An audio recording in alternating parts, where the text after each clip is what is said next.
Chapter 7, Judge Not. Frick and I were talking again. We were sitting in rocking chairs under the shade of what appeared to be a Thetan oak tree. Mark, a.k.a. Mark, and Tammy, i.e. Tammy, had gone off looking for a place to eat lunch. I had already eaten. You should never transport through virtual reality on an empty stomach. The place you first materialize in may not have any food outlets. I was asking him about his sister again. Did you stay in touch? I sent her pipe tobacco every Christmas, but otherwise, no. Maybe in a few thousand years, we'll sit down and have a cup of coffee. Que sera, as the Centaurians like to say. Frick was filling up his pipe with fresh tobacco. I didn't know the Centaurians said that. I may be mixing them up with the Rigelians. They're even more laid back than the Centaurians. From where do you get your pipe tobacco? Out of the corner of my eye, I noticed a flock of birds flying north. We grow it. It's our primary cash crop. It's about 75% of our GNP, while milk sales have never been more than 10%. Frick's command of the facts was impressive. He was neither tyrannical nor lazy. He asked me, "So why exactly are you here? Not that I'm not enjoying your visit."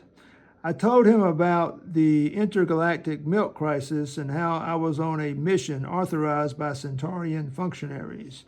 I don't think we'll be on Far Utopia very long. Your milk crisis, though real, would appear to be a minor one, especially compared to what the Theta Buddhist Dairy Commission is telling me about the other 45 Theta Buddhist entities.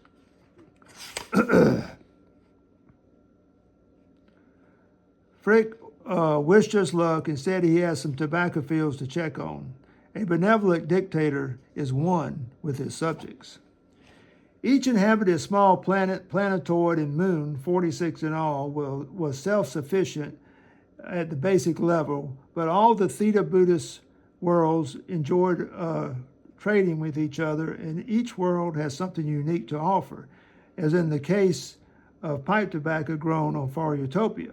But one thing common to all 46 worlds was dairy farming, and each world's milk production was underperforming at a worrisome level.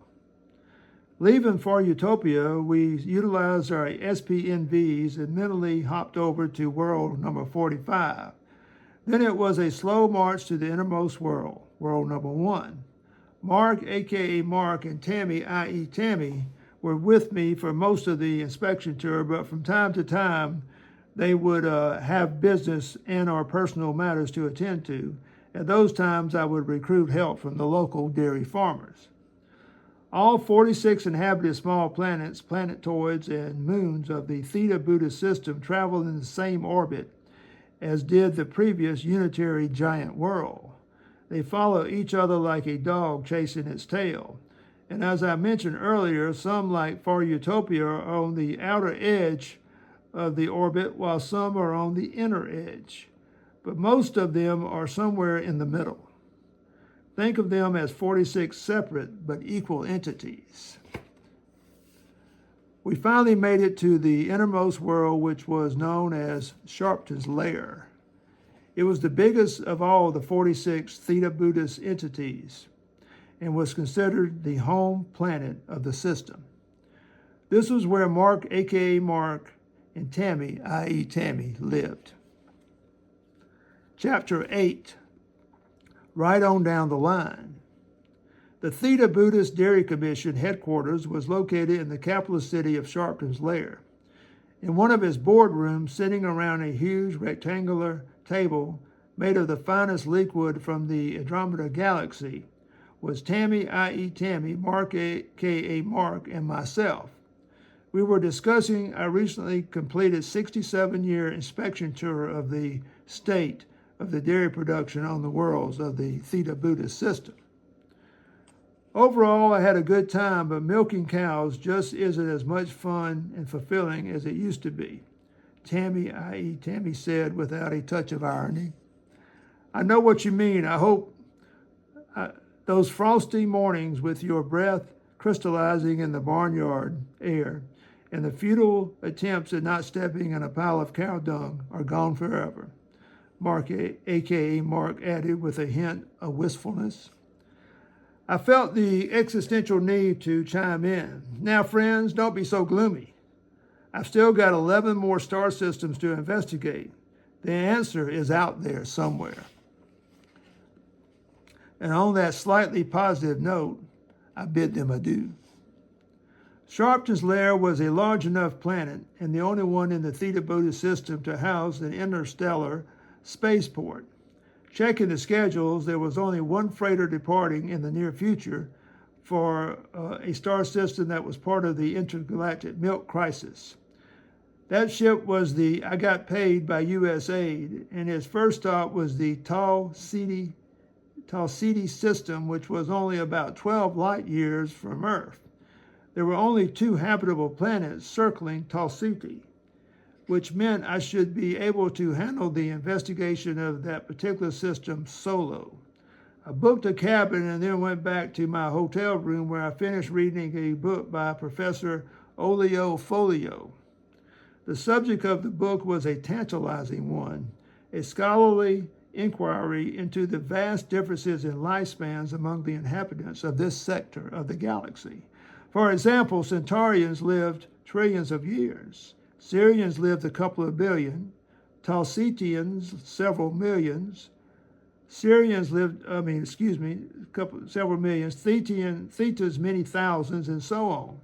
But humans on Earth were lucky to make it to 175. The only reason for my longevity was due to my grandmother's being a Centaurian. I would have to look up this Professor Folio and maybe get a more detailed explanation of the lifespan mystery. As it turns out, he was presently teaching in the Tau Ceti system.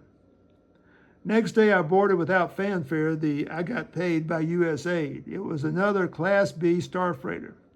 It had a fairly big cargo bay, but it was primarily built for speed. Everything is far in the universe. There's no such thing as near. I'm speaking philosophically, of course, but without the ability to obtain superluminal velocity, the universe would be a lonely place. The commander of the ship was Captain Cinnamon Castaway, who I'm sure was yet another tough cookie. At the time I boarded, she was busy checking on some matter in the cargo bay, and so I was greeted by one of her sub-lieutenants. Chapter 9, straight to the point. The sub-lieutenant was definitely a Syrian. Unsmiling on the tall side, he greeted me with a firm handshake. Ever since I looked at the passenger list, I've been looking forward to meeting you. I've read all your books. He almost smiled. Why, thank you. I had no idea anyone would know who I was. I tend to travel incognito. He replied, the intergalactic milk crisis is affecting everyone. Right now, Captain Castaway is in the cargo bay looking over some new export products. Is that unusual? I failed to see the significance of his remark. The only reason we have room for new export products is that our milk and milk-related inventory is down so drastically. If we don't find new products to transport, we lose money. And that's one scenario the Syrian Import-Export Council just won't tolerate. The sub-lieutenant appeared to lose a little color in his countenance. I assume you know my name, and please call me Nick. May I inquire yours? I'm Second Lieutenant Castaway. Any relation to the captain? We're married. I didn't see that coming. Why would any man in his right mind be married to a Syrian female with her dyed-in-the-wool Spartan ways? Cash must have been reading my mind. He said, it doesn't work that way. What do you mean? I asked. Yes, Yes, when we're on the ship, our relationship is strictly professional. She treats me just like all the other staff members, demanding but fair. But our home life is different. There we share in the decision making. And when we disagree on some matter, she usually defers to me. Well, I'll be. It's really not that complicated. A captain's life is one of constant problems that needs solutions. Always making decisions, sometimes on the spur of the moment. When she goes home, she's more than happy to let someone else make the decisions.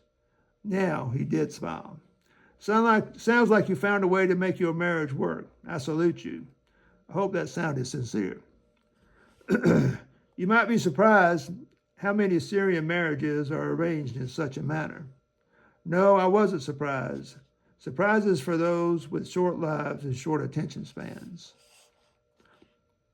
The journey to Tal-Siti would take a few weeks, and I planned to spend my time studying the only two inhabited worlds, do and undo. They were mirror opposites in the sense that what was legal on one planet was probably illegal on the other. First case of planet envy I had come across. The planets were only a few million miles apart, and traveling by SPNV would be feasible. The main problem I would run into was changing planets and thinking something I was doing was okay when it no longer was. I decided to visit Undo first because it might be easier to undo something rather than to do it. On second thought, I decided that no, that was wrong. It's easier to do something than to undo it. I was in a quandary, but I still had time to figure things out. Whatever decision I made, I would always change it. I could always change it or undo it. I did feel like my frame of mind was moving in the right direction. But was the right direction do or undo?